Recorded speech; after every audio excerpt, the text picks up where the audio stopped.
Brian Corder is enjoying life, playing with his dog, and working as a CFO at a nonprofit. Come here. But he's been keeping a secret, hidden under his hat. Look at your hair coming out. It did concern me the one time where I did see a lot of it. I'm like, oh my God, okay, I'm starting to lose my hair. The 33-year-old first noticing his changing hairline in his early 20s. At the time, I was like, oh, maybe it's just normal, maybe like a shedding. Like, the thought of his hair loss, still painful. Just want to like have my hair back, have my self-confidence back, and just not care as much as I do now. It's like hard to talk about. Yeah. Determined to change his fate, Brian, scrolling on social media, That was really good. found his answer. I was swiping through the one day and I saw this guy getting a hair transplant. I was like, oh my God, I want to do that. And he went to Turkey. I was like, ooh. So I'm like, let me do research on the clinics over in Turkey. He's part of a booming medical movement. Men traveling overseas for hair transplants. For the first time, dudes getting cosmetic surgery feels kind of normal, joining the ranks of women who've crossed the border for cosmetic treatments like BBLs and breast enhancements. The draw? Feeling better, looking younger, more desirable, for a lot less money. But some experts caution, this so-called medical tourism can come with risks. They're promising you the moon, no risk, minimal downtime. These are things where you have to kind of scratch your head and say, is it too good to be true? For Brian, that risk was worth taking. Passport. Joining the nearly 1.4 million health visitors traveling to Turkey last year. There are so many bandaged up heads seen on flights leaving Istanbul daily, it's even inspired the social media hashtag Turkish Hairlines. In Pennsylvania, as Brian packs for his own flight, he's optimistic, one step closer to a fuller head of hair. Proud of you. Thanks.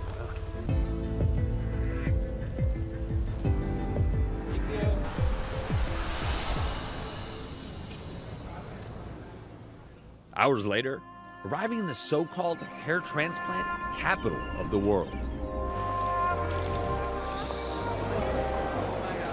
Hello, Brian. Where he's welcomed by a translator from Smile Clinic and into a bus, where he's off to his 5-star hotel. It's all a part of a surgical package deal, costing him about $3,000. That's a significant savings, with the average cost of the same surgery in the United States ranging from $10,000 to $30,000. Brian's whirlwind 3-day trip here includes all his hair-related medical visits at the clinic. Hello, everybody. Hi. Nice to meet you. I'm Brian. Then, an anxious moment. Brian finally removing his hat. Take off the hat, yeah. Perfect. Thank you. Hello, Brian. Hey. Good. How are you? Nice to meet you. How do you feel today? I'm a little anxious, a little nervous, but it's good. It's not like bad. I will cover everything, and don't worry, I will take good care of you. His doctor says he's performed over 4,000 hair transplant procedures. The most important thing for me is, in your case, your donor zone hair's thickness. Okay? So they seem pretty nice. In the crown, I will mimic the direction of your existing hair. Dr. Bilgen outlines Brian's new hairline, guiding where he'll place the grafted hair.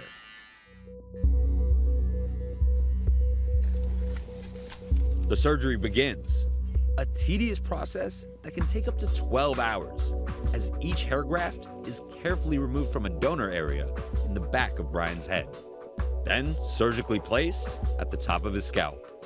I'm pretty sure that Brian will have a good result. If I do my job good, if my team does their job good, and if Brian follows our guidance through the process, he'll have a very good result.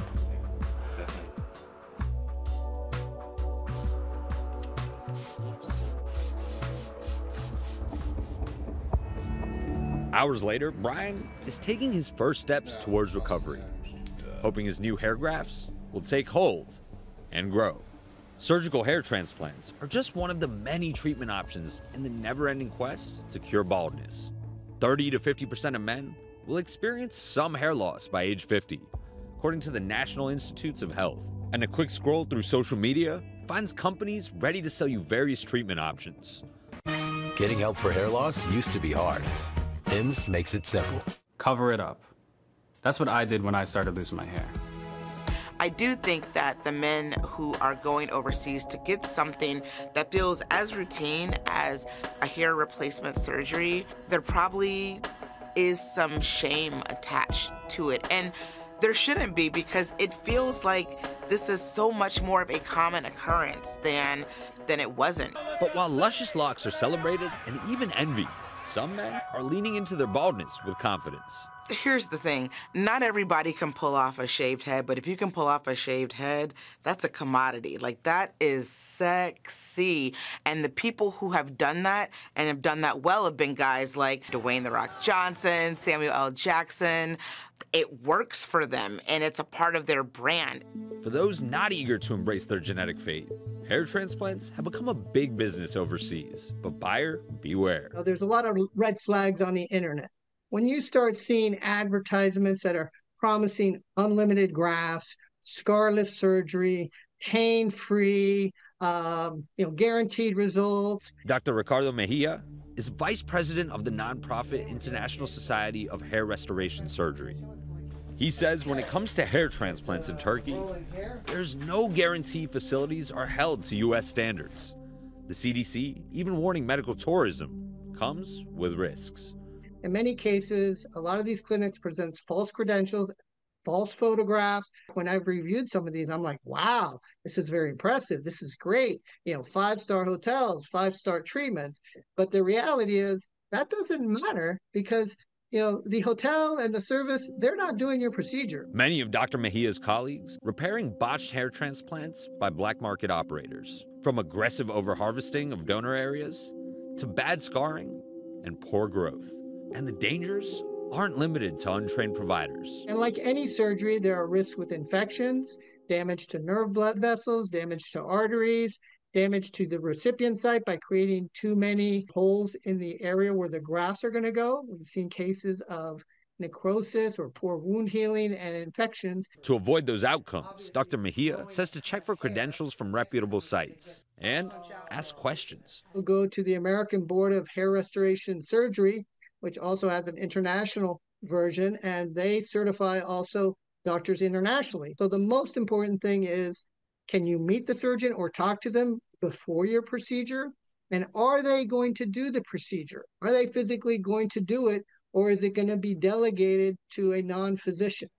Brian did his research on Smile Clinic and Dr. Bilgin, who's associated with the ISHRS, even following up with former patients before booking. And now, 11 months later, Brian has finally ditched his hat. The best part is I don't have to coordinate a hat with an outfit now when I go out. I get to be free, I get to be me, I get to style my hair, get haircuts. It's just the craziest feeling ever. It was 100% worth it. I have no regrets. I wake up and I feel like I'm dreaming sometimes. It's so insane. Especially when I take a picture. I'm like, oh my God, I have hair. For Dr. Bilgin, another satisfied patient. I have many patients that regularly texting me. For example, they get out of the shower and they're in front of the mirror, they take a selfie. Hey man, you see what you did to me, thank you very much, you changed my life. This whole experience has been very life-changing for me. Not that there's anything wrong with being bald, but for me, I just felt so self-conscious because I lost my hair so young, and I never really got to experience what it's like to have hair. And this is kind of like a second chance. It may seem silly to some. At the end of the day, it is just hair. But the growth of Brian's confidence, like the hair on his head, is invaluable. Do what makes you happy. Don't worry about what everybody else says, do what makes you feel good. You live once on this earth, you get one time, and if you want to make a little adjustments, why not? It's your body.